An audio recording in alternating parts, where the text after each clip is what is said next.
social media check-in. Let's do it. Let's see what's going on.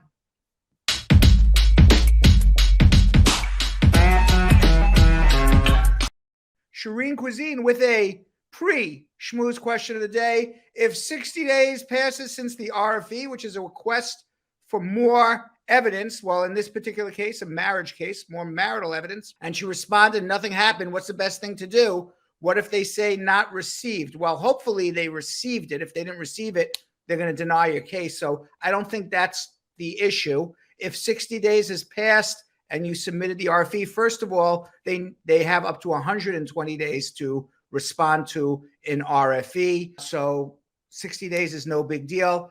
But if 120 days comes and goes and there's still no response, expect an interview. If you submitted enough documentation, then you will not get an interview and it will be waived. So hopefully you submitted enough, but I'm sure it was received. But if it, for whatever reason, gets lost in the mail, then of course, obviously, your case would be denied and you would have to do a motion to reopen. But let's not think the worst. I assume, you got to assume if something's put in the mail, it's going to be received. Georgia Unbreakable Forster also with the pre-schmooze question of the day. How soon can I file my citizenship in September 2023? Makes 5 years. 90 days before September 2023. So we're now June 2023. Well, I don't know what day in September 2023. So let's call it July 1st, because you got July is 31 days, August 31 days, unless you got it like September 27th. Let's call it July 7th. That way, any day you received it in September, you're good. Any day, there's my answer. I just did the math in my head. Any day after July 7th, 2023, Georgia Unbreakable Forster, you can file for your citizenship. Rachel Lewin, hey, Brad, another pre-schmooze question of the day. Hi, Brad, a loyal Brad fan waiting for you from 5 p.m. I want to know the latest on the backlog from family petitions. All right, I can pull that up on my phone. You want me to do that? That's not a problem. For dates for family-sponsored applications, F1 applications, which are unmarried sons and daughters over the age of 21. This is for every country but China, India, Mexico, and Philippines. January 1st, 2017, F2A is current, meaning spouses of residents are current. Children under 21 of permanent residence, current. F2B, children, unmarried children above 21, January 1st, 2017. F3, which is married children of U.S. citizens, February 8th, 2010. F4, brothers and sisters, February 1st, 2008. I assume that's what you were asking. God's Warrior. What if I came in and after a few months adjusted my status, but had a family emergency, my mom was about to die, I left to go support. By miracle, she's still alive. A, when you filed your adjustment of status, well, first of all, by miracle, she's still alive, thank God. That's most important. If you filed your adjustment application and you left without permission, which is the advanced parole, then you can't, then that's the end of the adjustment application. So your adjustment application's been denied unless you had advanced parole. And if you entered on a tourist visa or on any non-immigrant visa other than an H-1B or an L, which is dual intent visas, but any other visas non-immigrant, then you violated that non-immigrant intent by filing an adjustment application. That visa is no longer good and they're not going to give you a new one. So whoever filed for you would now have to file an I-130 visa petition for you to get your green card in another country, which will take some time, unfortunately. Digital wealth. Can you explain the new law about the vaccine that came out on May 12th? Well, that is a new law that says if you're coming here on a non-immigrant visa, you don't need a vaccine.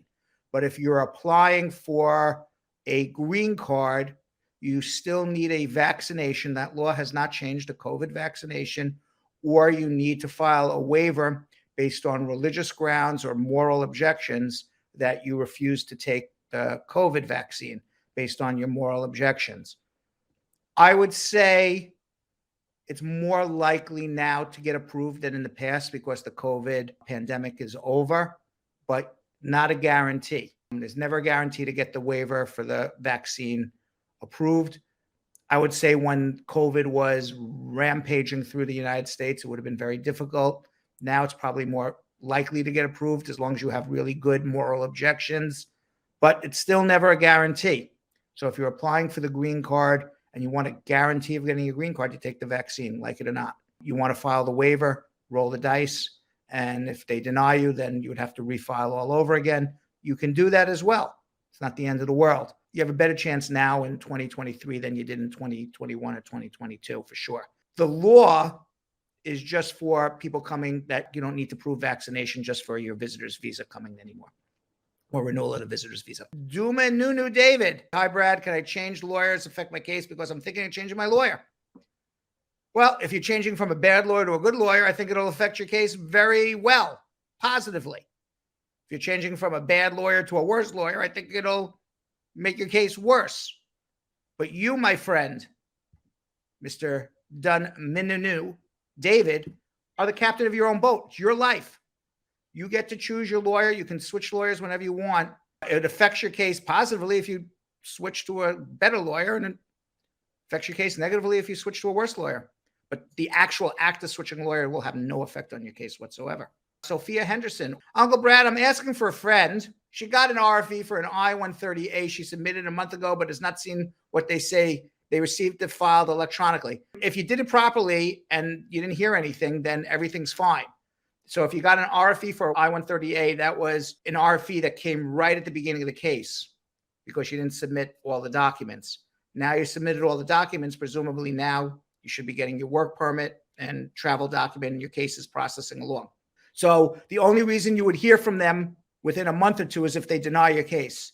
So the fact that you didn't get denied is positive, and presumably your case is processing along right now. Level up with a pre-schmooze question of the day.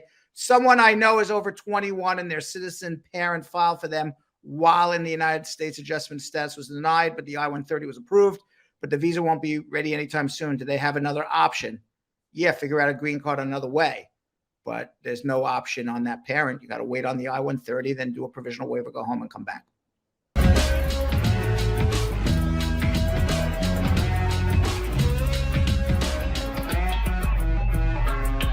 Thanks for watching. For more Brad Show Live, like and subscribe to our YouTube channel.